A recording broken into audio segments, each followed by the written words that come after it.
Invité de Culture Média ce mercredi 12 mars 2025, Amel B est revenu sur ses débuts de carrière marqués par sa participation à Nouvelle Star en 2004. L'occasion pour elle de s'exprimer sur le rejet qu'avait suscité son audition auprès de l'un des membres du jury. Il y a 20 ans, Amel B faisait son apparition sur les écrans des Français lors de son audition pour intégrer la deuxième saison du célèbre télécrochet de M6, La Nouvelle Star.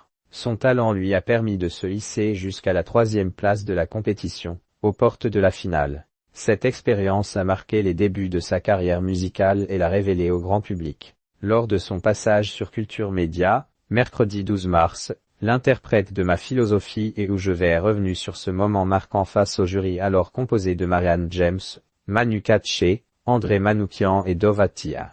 Le producteur de comédie musicale n'avait pas vraiment été convaincu par son interprétation des classiques Issurandé de Céline Dion et La Bohème de Charles Aznavour. Dov Attia s'en est beaucoup voulu, il était même allé jusqu'à déclarer « Quand vous chantez, je m'interroge. Je crois que vous êtes une très bonne chanteuse mais de karaoké. C'est non. » De son côté, Manu Katché avait lui été conquis par la performance de la jeune artiste de l'époque et avait souligné le fait qu'elle avait une super voix, alors que Marianne James avait salué la prestation de la chanteuse d'un « bravo ». Avec 3 votes positifs des autres jurés, Amel B avait heureusement pu entrer dans l'aventure. Thomas Hiss, à l'animation de Culture Média, a d'ailleurs tenu à rappeler à l'artiste que « Dov Attia, qu'on a reçu déjà ici 2 fois, s'en est beaucoup voulu. Il nous l'a dit que ça a été un énorme regret et qu'il n'a pas eu le pif », a-t-il ajouté.